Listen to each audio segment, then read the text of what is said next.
Guys, the time is upon us. Hogwarts Legacy is here. And what better way to abuse the algorithm than to do something somewhat Harry Potter related? In other words, we are making a Hogwarts-themed Dungeons & Dragons battle map today. Specifically, I wanted to make the Chamber of Secrets, because that's a cool place, and the aesthetic of that entire dungeon is really nice, and something that would look great, I think, in Dungeon Draft. I would like to thank the new subscribers and welcome them. I am excited to have you. I'm excited to continue doing stuff like this. I have other map ideas that I'm working on. I've got some world map stuff I've done in Wonder Draft, as well as Tailspire and other stuff like that. And I frankly like to just ramble about Dungeons and Dragons, so maybe this will become a thing. Maybe. All in all, I felt myself really inspired here the past couple of weeks for both the channel and my D&D group, man. Like, stuff's about to happen in my D&D campaign. I'm really excited about it. We're already off topic, so sorry about that. We're doing a Hogwarts-themed map. Actually, two. You get two for the price of one today. In honor of Hogwarts Legacy, I think many people have already preloaded the game. I did not get that edition of the game, so I'm waiting. Hopefully by the time this video comes out, I will be playing in the Wizarding World. But yeah, I thought we would do something sort of topical, because this way we make the channel relevant and it pops up in people's feeds and all that stuff that you got to do for the algorithm. But I thought what I would ramble about today, specifically Dungeons and Dragons related, is setting and making interesting settings, because maybe you want to run some sort of one-shot or interesting area that is sort of Hogwarts-inspired or something else. Who knows? And there's all sorts of ways to make that interesting for both you and your players. And I just want to talk about sort of my best practices when it comes to designing a place or a world and making it interesting and memorable. Because I think sometimes when we start to work on our campaigns and our world building and all that stuff, we get caught up in the little details, you know, and sort of forget that even in a wonderful fantasy world, there is such a thing as generic fantasy. You know what I mean? Like, if there's not something interesting to set apart your setting, even if it's a town that you've put a lot of thought into, it may appear as some, you know, just a general, generic sort of fantasy town that is, you know, unremarkable to your players. And I want to talk about ways that I have striven to make my towns and cities memorable and give them a purpose. And the first thing that I was thinking about is I like to assign roles to my towns, much like you would a player. They have their own ambitions. They have their own motivations. And the way that I do that is I structure them around a single sort of elevator pitch version of the town. Wizard town, farm town, mining town, whatever it may be. And that can inform the characters that you put in that town. It can inform those kinds of shops and kinds of people, the different species and races that appear in that town, the history. And as I've said before, a lot of DMing is about working smarter and not harder.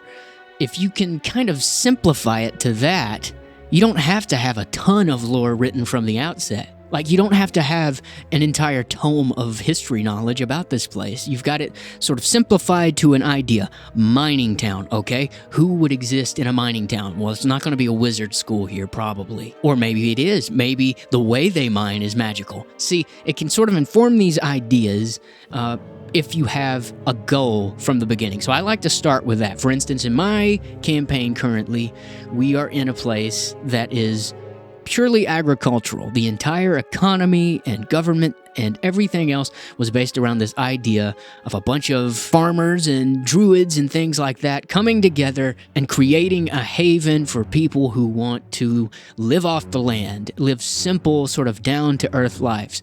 And I didn't really have a lot written for this place to begin with other than that. But now that I have begun to explore it a bit and my players are actually there, I've started to flesh these things out a bit.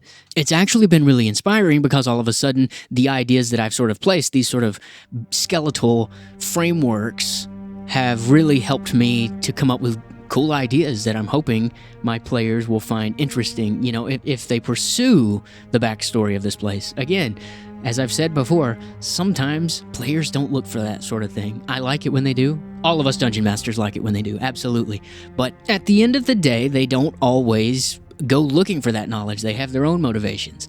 So it's nice to have sort of that framework, but not for it to be just the end-all be-all. Don't force them to go to the library and learn the town's history or something like that.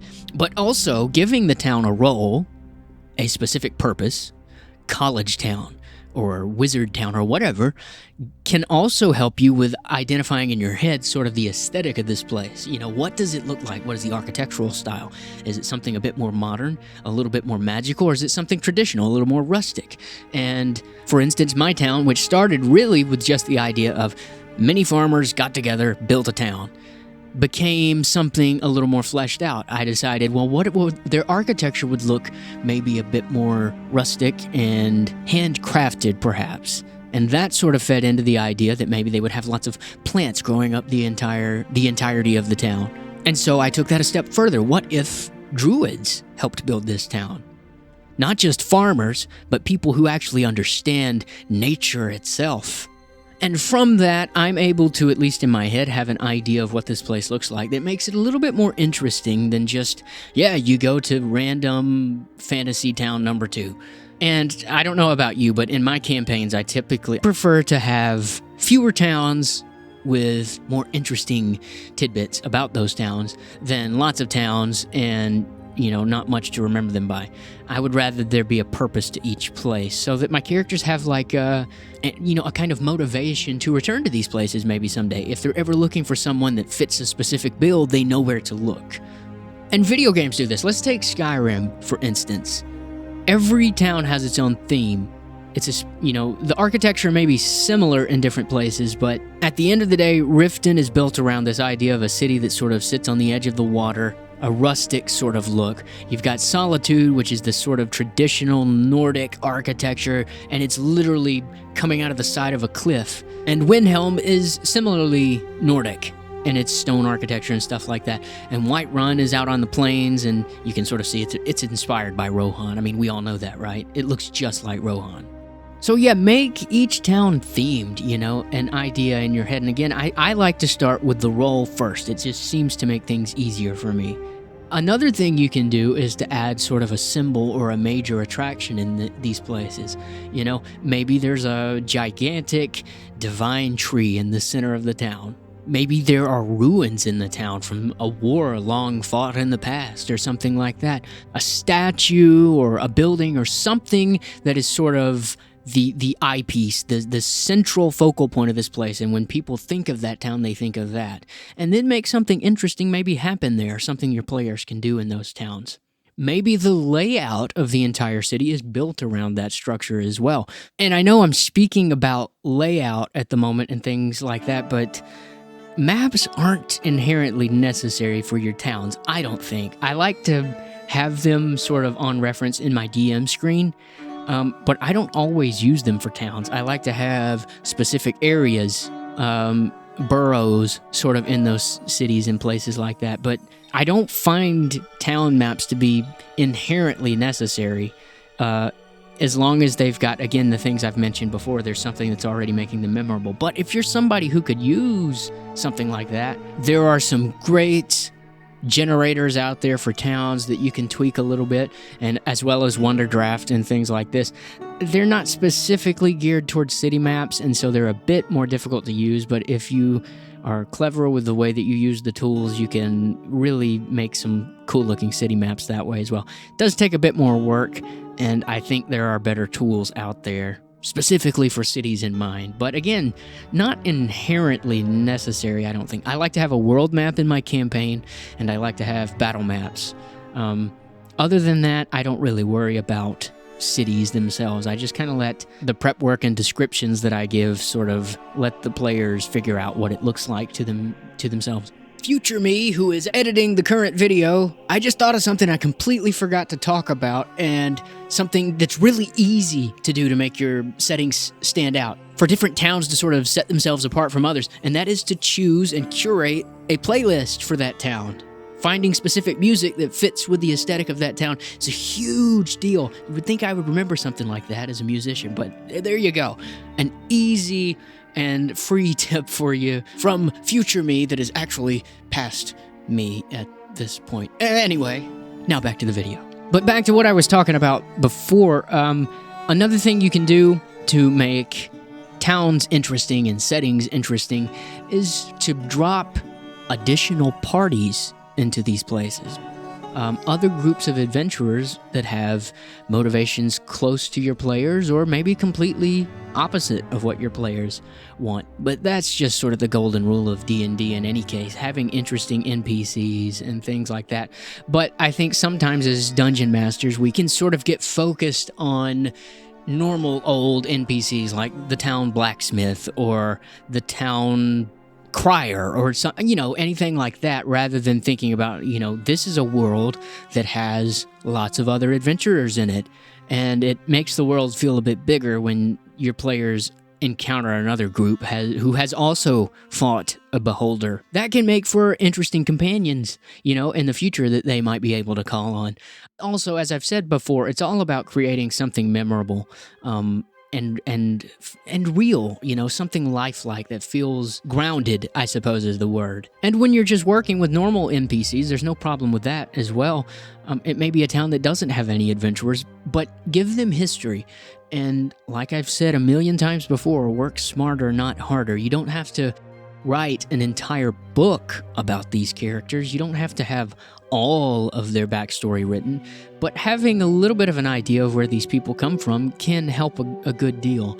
And maybe only doing the essential sort of NPCs, the people that your group is more likely to come and look for in a town, a general goods store owner, the mayor, the council of elders, whatever it may be. So yeah, those are some tips for creating interesting settings. I don't know if they'll help you. I hope they will.